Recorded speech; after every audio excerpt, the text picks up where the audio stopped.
¿Qué tal, amigos de Estreno? Hoy tenemos dos invitados el director y la protagonista de la película Tormento, Olayo Rubio y Natalia. ¿Cómo están? Muy bien, gracias por la invitación, gracias por permitirnos platicar de Tormento contigo.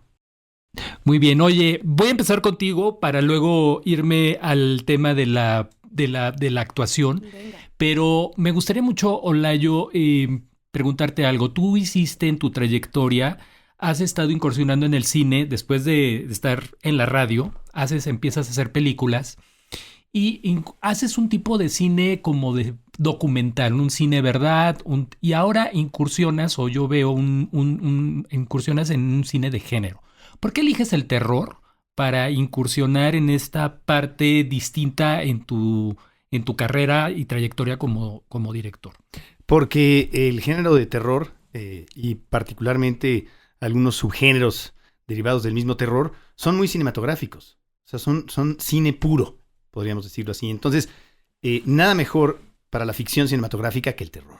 Es pura manipulación, es manejo de suspenso, generación de atmósferas, y en este caso también una actuación muy dramática y muy intensa, ¿no?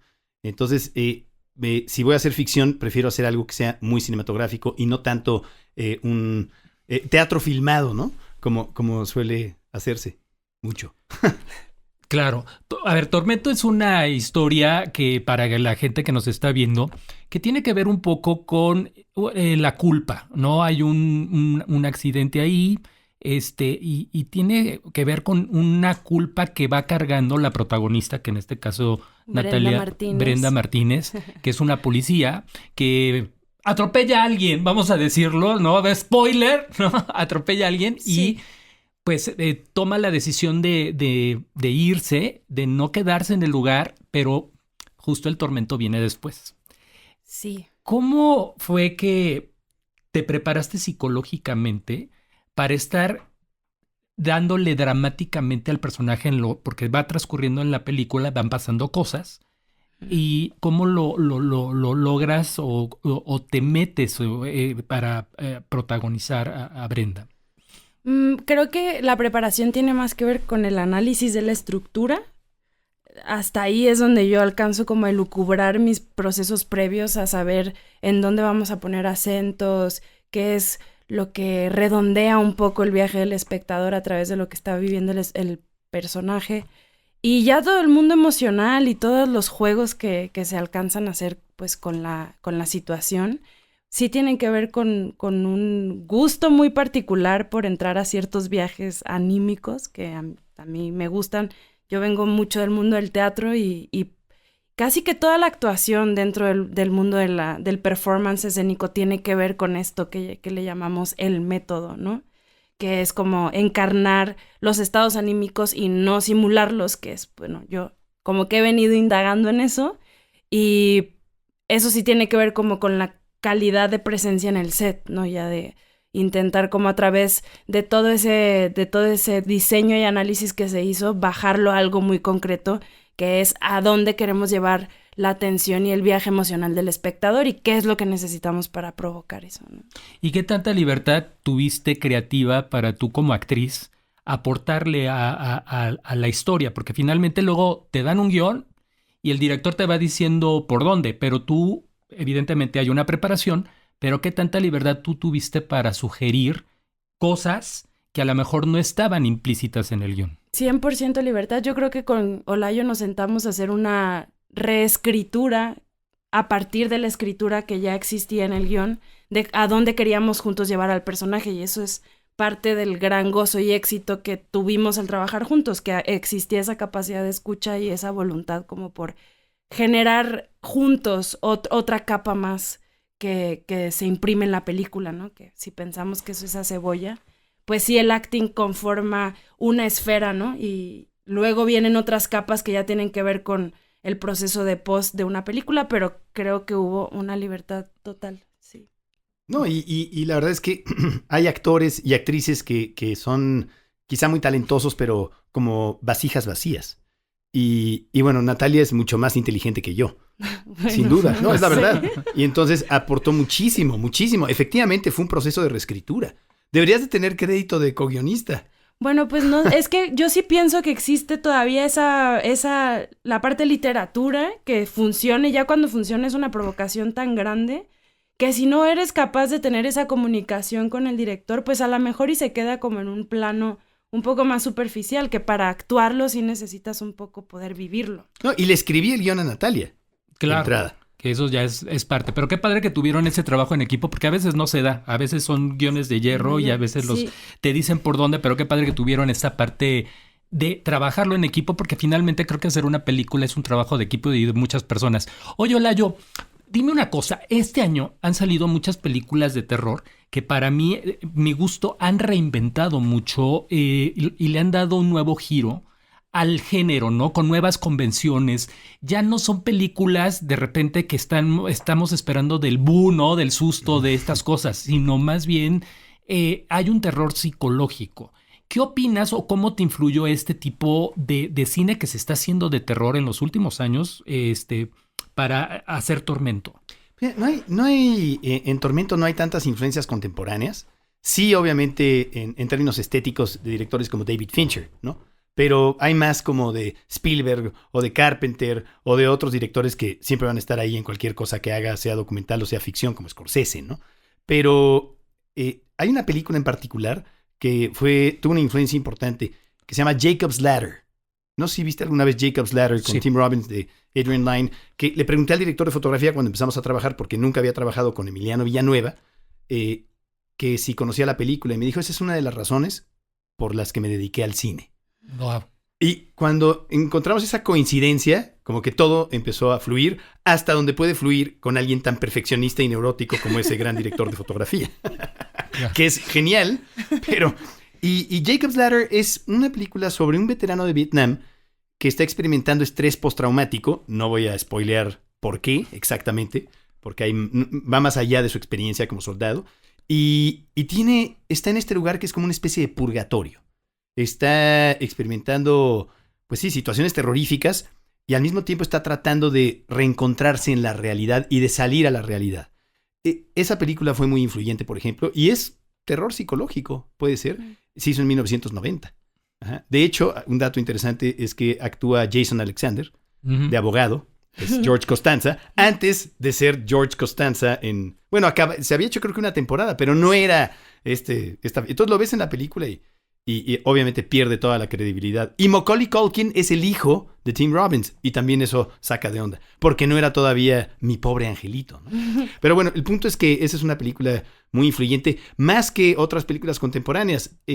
Lo que sí creo de las películas contemporáneas, como por ejemplo las de Ari Aster, es que nos han abierto la puerta a quienes queremos hacer un terror psicológico o un terror en el que se usa la confusión como un elemento también para manipular al espectador.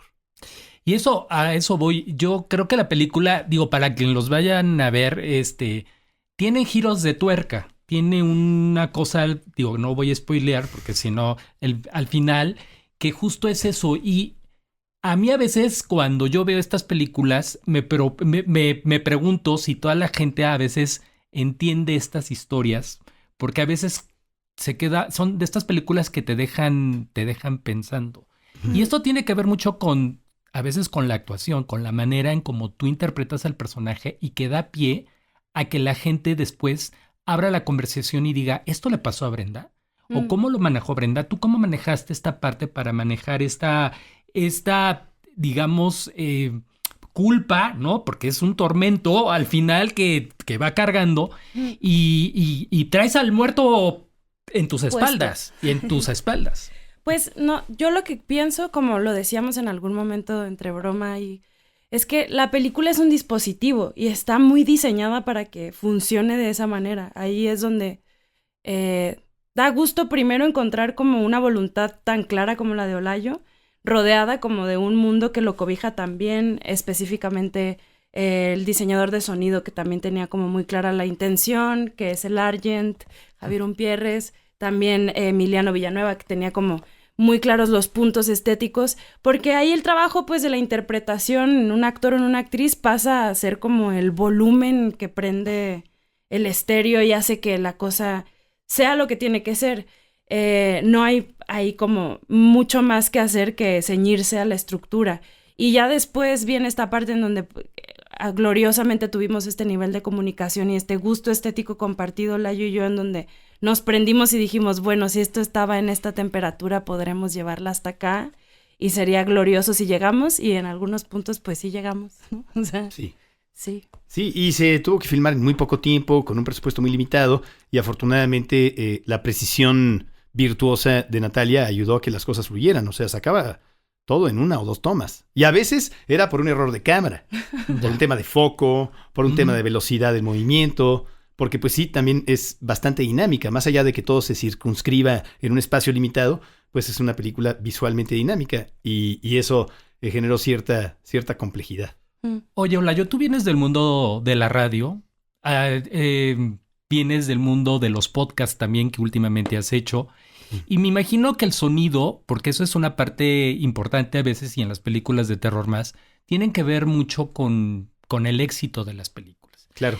Me gustaría que nos contaras un poquito para la gente que nos está viendo, cómo ha sido esa transición de estar en la radio, de ser un locutor, de estar siempre con el rollo del sonido, ¿no? De que sabes la importancia del sonido, a hacer una película, y hacer una película, porque a veces, a mí y he conocido muchos directores que piensan cuando están filmando en la imagen, piensan solamente en cómo se va a ver la película, cómo se ve la luz, pero muy pocos a veces cuidan el sonido, son pocos, ¿eh? Entre ellos Tarantino, que alguna vez me contó cómo escogía, fíjate, esa anécdota que te va a encantar, porque tú que eres fan de Tarantino, me contó que para hacer una película, él, cuando estaba escribiendo la película, ponía la música.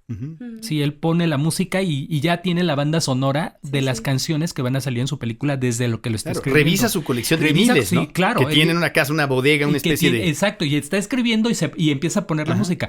¿Tú cómo le haces para, cuando escribes un guión, cuando estás haciendo una historia, auditivamente, de qué te alimentas? Mira, normalmente sí uso ciertas piezas de score y tal, pero bueno, hablabas de la formación que tiene cada uno. Hay directores que tienen una formación, por ejemplo, publicitaria. Hay directores que tienen una formación cinematográfica desde su origen.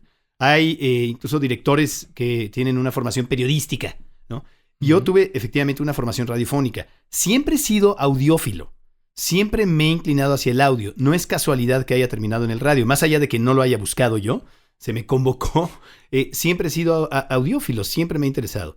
Y también bastante musical. Durante años toqué la batería en una banda de thrash metal. Entonces, siempre he estado ahí. Y luego me rodeé, una vez que entré a la radio, de puros audiófilos obsesivos. Desde Martín Hernández, si quieres, al principio, el Boilus Roberto Márquez, etc. Y luego Javier Umpierres el Argentini, con quien formé una amistad increíble. Diseñador de audio, productor, y él se especializó en cine. Empezamos juntos con mi primer documental, ¿Y tú cuánto cuestas? Pero él ha seguido trabajando y yo voy y vengo, ¿no? Navego entre el cine y la radio. Él también sigue haciendo cosas de radio, pero más que nada se ha enfocado en el cine. Y terminó siendo el diseñador sonoro de Carlos Reigadas, de Alonso Ruiz Palacios, de Fernando Frías. Acaba de hacer, por ejemplo, lo de Depeche Mode que estrenaron. De Rodrigo García. De Rodrigo García, efectivamente. Sí, ha sido muy prolífico y ha aprendido muchísimo. Entonces, una de las principales razones por las que elegí el terror para regresar a la ficción después de varios años fue que tengo un gran diseñador sonoro y con quien tengo una comunicación que fluye muchísimo, porque además es uno de mis mejores amigos y nos comunicamos casi telepáticamente. O sea, digo, había indicaciones en el guión, indicaciones sonoras, pero la verdad es que con alguien como Javier no hay... Además nos formamos en el cine juntos, ¿eh? En el radio durante un periodo, pero... Y con él empecé a hacer podcast hace 20 años también. Pero nos comunicamos telepáticamente. O sea, sí hay una cosa como... No le tengo que decir nada. O sea, genero una atmósfera y le escucho y digo, exacto, eso era. O así debe sonar algo que cae dentro del edificio donde nos encontramos, ¿no? Un impacto muy fuerte, muy estruendoso. Ese es el que necesitamos. Quizá a veces le digo, súbele un poco, bájale un poco. Y además, su diseño sonoro es muy tonal, es musical, de hecho. Javier tiene crédito de músico también.